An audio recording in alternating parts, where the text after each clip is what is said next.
Hello and welcome to another Bearded Geek toy review. In today's episode, we're looking at Marvel Legends Thor Love and Thunder figures. Stay tuned. He was a god. After saving planet Earth for the 500th time, Thor set off on a new journey. Will he come and shape? He went from dead bod to god bod. And after all that, he reclaimed his title as the one and only Thor. Oh, spoke too soon. Jay? Welcome back to the channel, and before we crack open these figures from the latest Thor movie, a little word about the actual movie itself. The fourth entry in the Thor franchise, and try saying that after you've had a few drinks.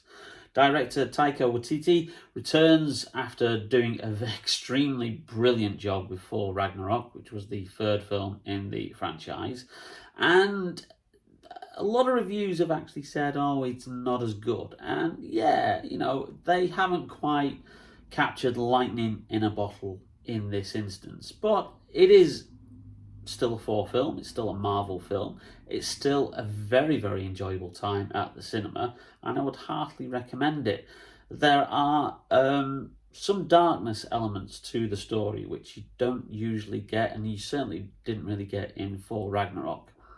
For instance, the main villain, who's portrayed brilliantly by Christian Bale, making his Marvel Cinematic Universe debut, Gore the God Destroyer, is quite scary in some scenes, and the way he's shot and the way that he is portrayed in certain elements of the film where he's in shadow, he comes across as very gaunt, skull-like, and then it's only as he moves into the light that you then see the features of the actor.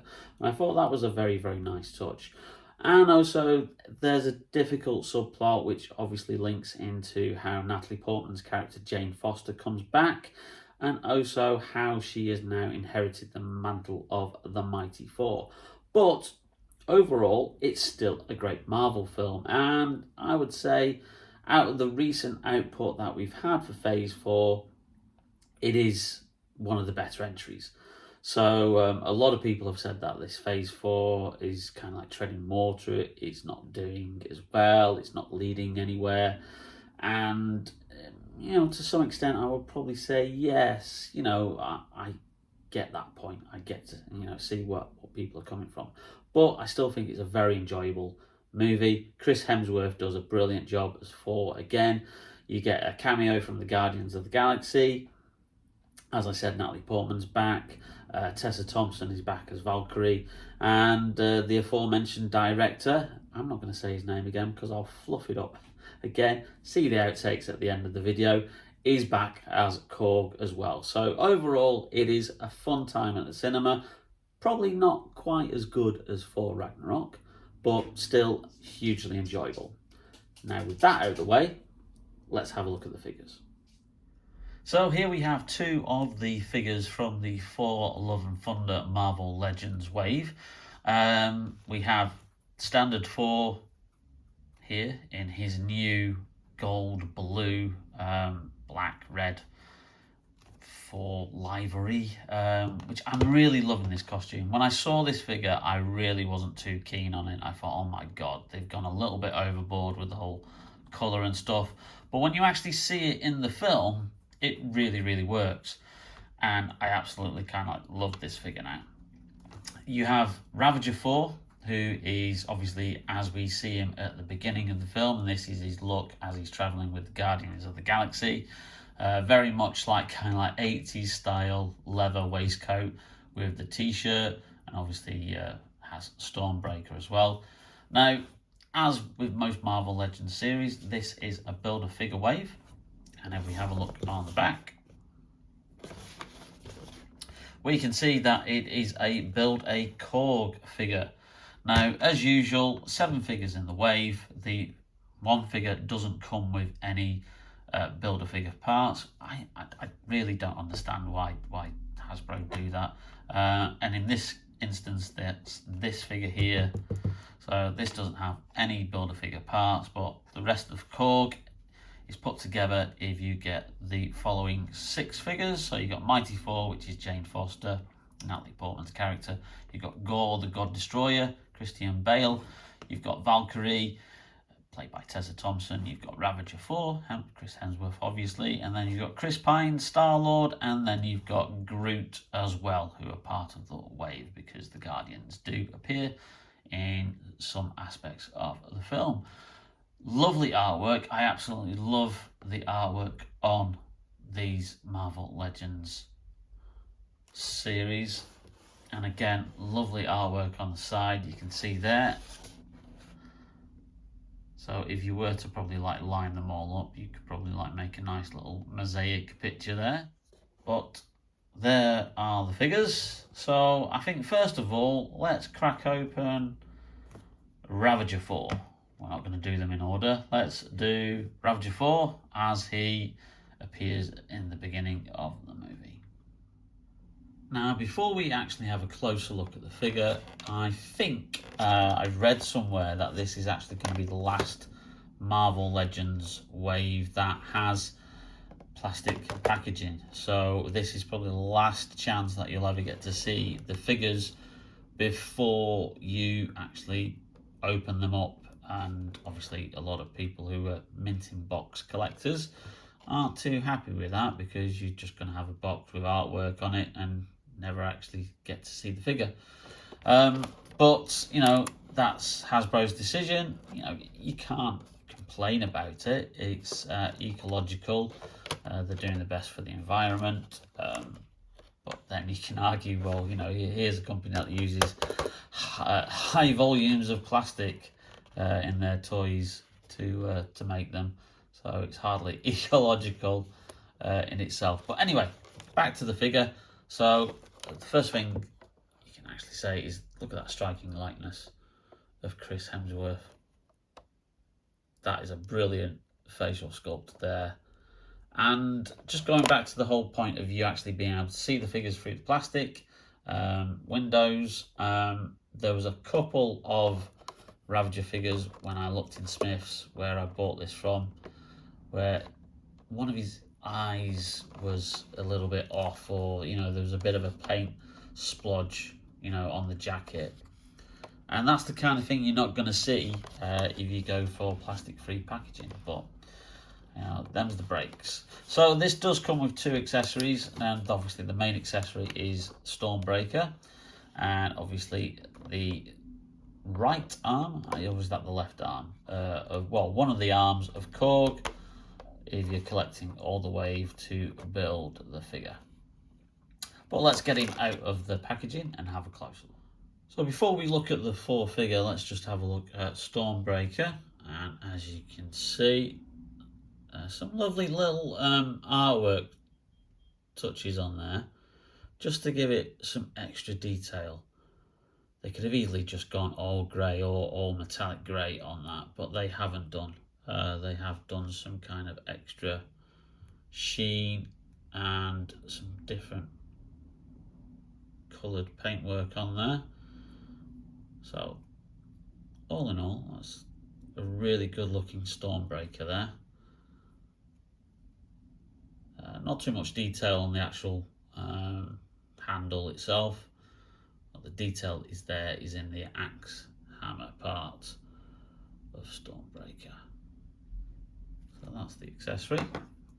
Back to the figure. Now, as usual, it comes with quite a lot of articulation, and as we've already discussed, it has a brilliant digital face sculpt of Chris Hemsworth there. Now, usually with beards are very tricky to do on action figures, but they really do seem to have knocked this one out of the park. And as I said, a couple of the Ravager Thor figures I saw had like a bit smudges on the beard and you know, smudges elsewhere.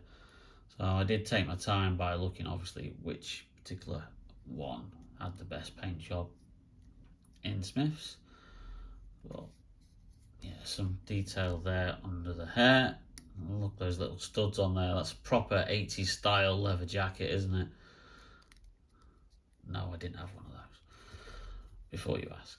Nice detail on the buckle. Lovely artwork and design on the t-shirt, which, if you actually look at it, is actually the 9 Realms, which I think is a really, really nice touch. There. And they've even painted the studs. So, very much attention to detail. The wash of the jeans, they could have done perhaps with a bit more of a wash on them. Same with the boots as well. The boots are very traditional Thor-like, as they appear in the comics, with those yellow straps around them. I think that's the first time we've actually seen his boots like that.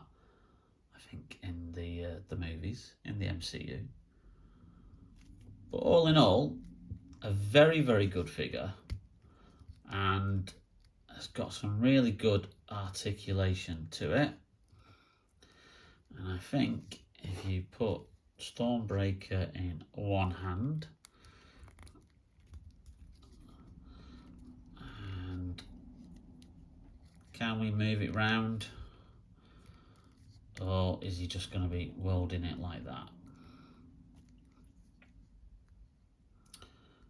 See, that's sometimes the restriction with the arms, is like whether or not you can actually get them to hold the accessory with both hands without it looking too... there you go. Got there in the end. So it looks really, really cool there. Wielding Stormhammer. Stormbreaker even. Stormhammer.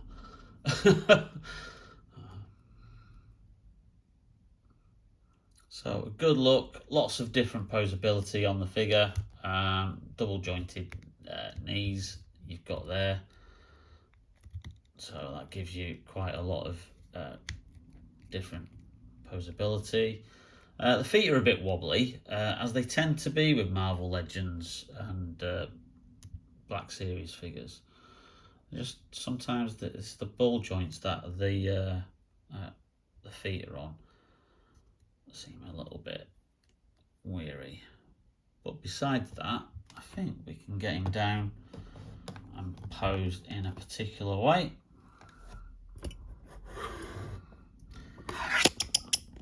There we go. There he is, wielding the Stormhammer, ready to go into battle with the Guardians of the Galaxy. Ravager Thor. Okay, so we've got him out of the way. Let's have a closer look at the actual main Thor figure from the wave. Now, before we get the figure out of the plastic clam shell, a little bit of a rant here. Ravager Thor comes with Stormbreaker, Build-A-Figure part, okay. You could say that's probably worth the money that you're paying for it. All the other figures come with numerous accessories plus Build-A-Figure parts. The Mighty Thor, which is the Jane Foster version of Thor from this movie, comes with, obviously, the figure, Mjolnir, a Build-A-Figure part as well, but also comes with a swappable head. So you can have the two options of Jane Foster as Thor, either helmeted or non-helmeted. So you can display it in two different ways. Why wasn't this done with this figure? Because this figure is the figure that they've selected that doesn't have any Build-A-Figure parts with it.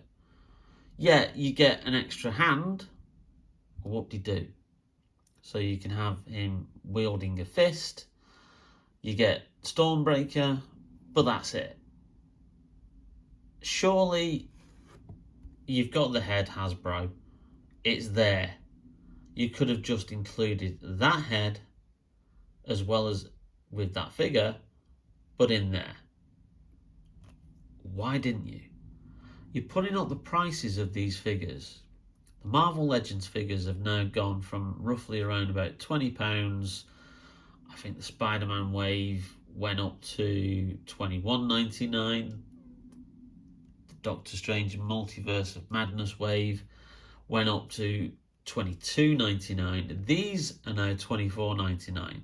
You're putting up your prices with every subsequent wave, but you're not including anything else in as value for that or reasoning for why you're increasing the prices. Yeah, I get prices are going up across the board everywhere, but that's only going to make your consumers, kids, collectors, whoever gets these figures, more choosy on what they buy.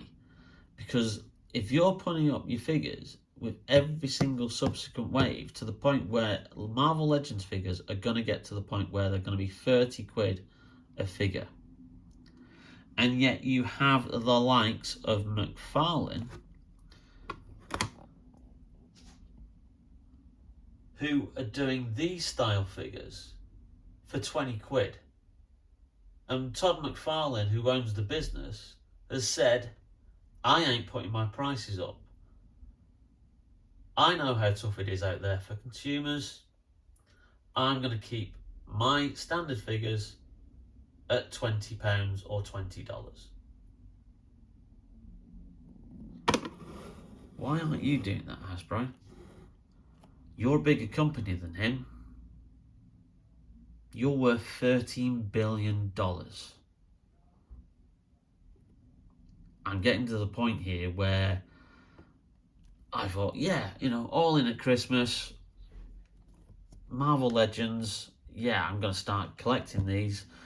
But as soon as I've started getting some of the figures, it's now getting to the point where I'm thinking, it ain't really going to be worth it from a price point of view.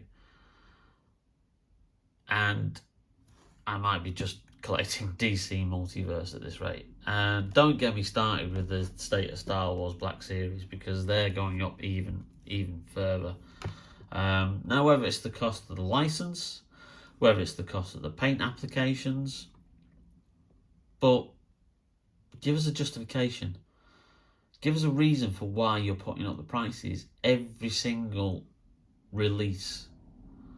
Because these guys have been 20 quid for years. And then suddenly, in the space of 6 months, you've put them up by $5, £5.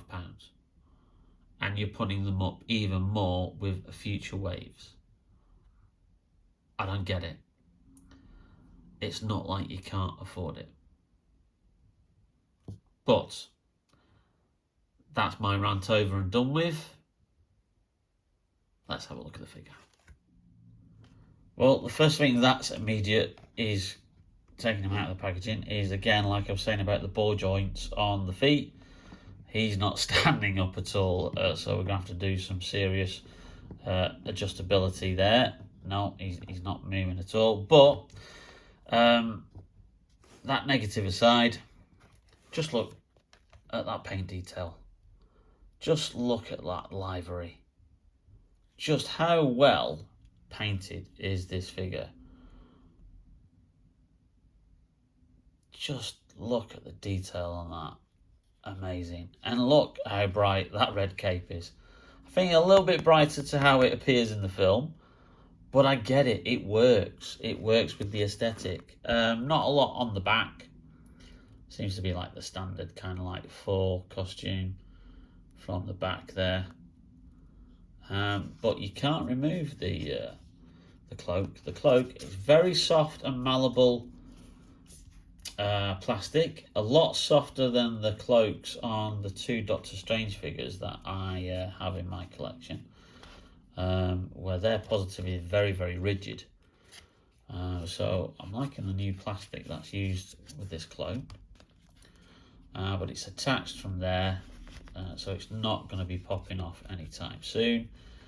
One thing I will say, the head sculpt, I'm not a fan of Thor with the helmet on, and those eyes just look a little bit as if he's looking a little bit gawpy. In fact, he looks a little bit bog-eyed. And as I was saying about with the Ravager figure, beards are difficult to do on action figures. That's an excellent example. that beard doesn't look quite right. The hair is brilliant. You know, I like the flowing hair at the back. That's really cool. So if you have him in a particular action pose and you've got him with that hair there. But again, I'm just really, really loving the whole bright rivalry of this figure. It's a bit of a shame there. If you move that torso, it leaves a bit of a gap there. So just be careful with that for when you're displaying it or playing with him.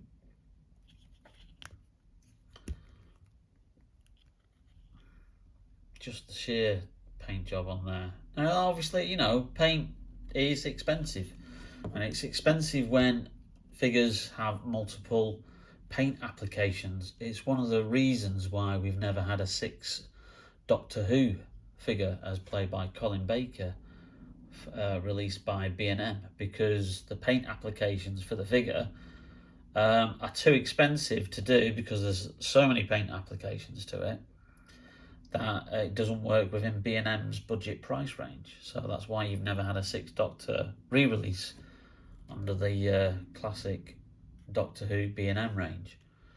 So yeah, okay, if this is one of the reasons why you're putting your prices up, because you're having to do a lot of paint applications, okay, I get it, I understand. But it still doesn't explain why you're having to put each subsequent wave up in price. So, and again, I still think it's a valid point. This should have come with a swappable head. The Mighty Thor Jane Foster figure comes with 2 heads. It really wasn't much of a stretch to do 2 heads for this one. And that is ultimately one of the reasons why I got the Ravager figure, is because I wanted to swap the heads, and I did see that it is possible and that you can pop the head off. So we're just going to pop him down there, and I know he's probably going to fall over because he's really not steady on his feet at all. There we go. Quick word about the extra fist that you get there. I'm not going to be using that because that's a right hand fist, which obviously is designed for him to hold Stormbreaker. So get that. Interestingly though, Stormbreaker, this one doesn't have as many paint applications to it. And I'm just going to do a comparison here. So let's just take Stormbreaker out of Ravager Thor's hands. Put him down there.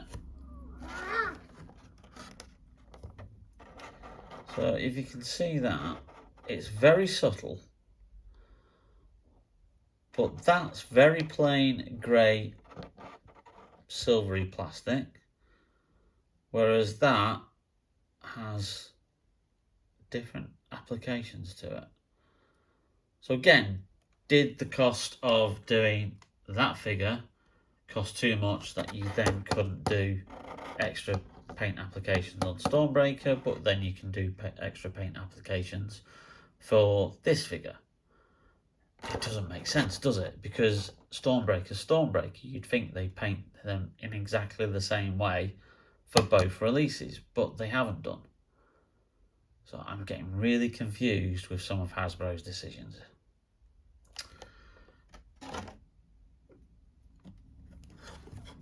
But before we swap the heads, let's see what he looks like.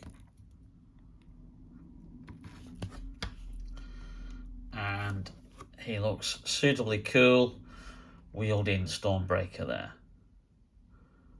But I'll wager he'll look even cooler once we swap the heads. Now, I've checked some other videos before doing this, and if we just... Oh, there you go. Thor is decapitated. He's now, as you can see, it's on a ball joint there for it to move around. There's Thor's decapitated head. Again, you can get another great look there at the likeness. let's just put him down there. And let's pop the old head off on this version. Oh, that one came off a lot easier. Again, you just kind of like look at those bog-eyed eyes under that helmet. Doesn't quite work, does it? Now, this would have been the option had you been able to have a swappable head with it. And look at that. Just look at how much better that figure is. That looks amazing. Hasbro, why didn't you put an extra head in this pack? I wouldn't have had to spend an extra lot of money buying 2 Thor figures. But that looks really, really cool. It really works. And again, his hair flowing down over his cloak, cape, whatever you want to call it. That really does work. And there's Ravager Thor, who just decided to wear a helmet for the day. Doesn't quite go, does it? But yeah, there you go, if you want to have a bit of fun and put that head on that Thor body. But again, that justifies the reason why Hasbro didn't you put that head in with this Thor figure, because that looks really, really cool. I think I may, because the wave is particularly good. And if we, let's just have a quick look at it over here. The wave is very, very good.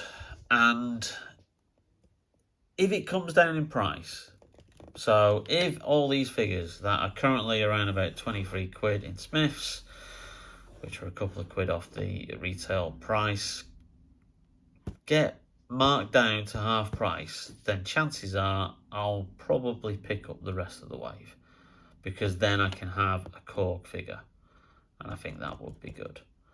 But I'm certainly not going to be picking up the rest of the wave as they currently stand with the full price. But yeah, it's a great wave. I know that likeness of Chris Pine looks a bit dodgy there, but I can say that it does look a lot better in person when you actually see the figure itself. And that likeness of Tessa Thompson as Valkyrie also looks a lot better on the figure, and as does Natalie Portman as Mighty Thor. But there you go, that's the actual wave itself. These are 2 of the figures.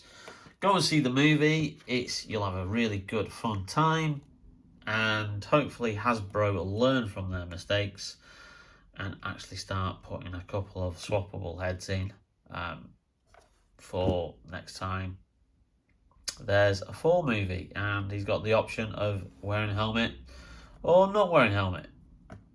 So there you go. Thor Love and Thunder, Thor and Ravager Thor action figures from Hasbro.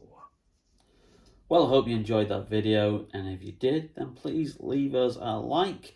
It really does help out the channel. And if you're not yet subscribed, please hit that subscribe button and also that notification bell to be notified whenever we upload a brand new video. Still lots to come, lots of Star Wars Black Series, some DC Multiverse, probably a few other surprises as well. So stay tuned to Bearded Geek Toy Reviews, and we will see you soon. Bye now. Never forget your first.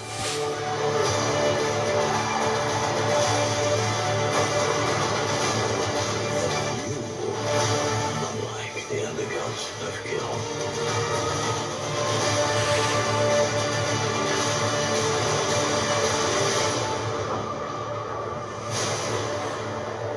Tiki Wahaiti. God, I can't get his name right. Tiki Wahaiti. What? I can. Yeah. Oh, that's an outtake. Whose name I have completely forgotten. I'm absolutely fluffing up this bloody video right now. God. Director Taiki Waititi. Before we crack open these oh, for fuck's sake. Oh, it must be the heat. Must be the heat. Ah, take 48. Thor Love and Thunder, the fourth entry of the Thor franchise, and try and say that very, very quickly. Director Taiki...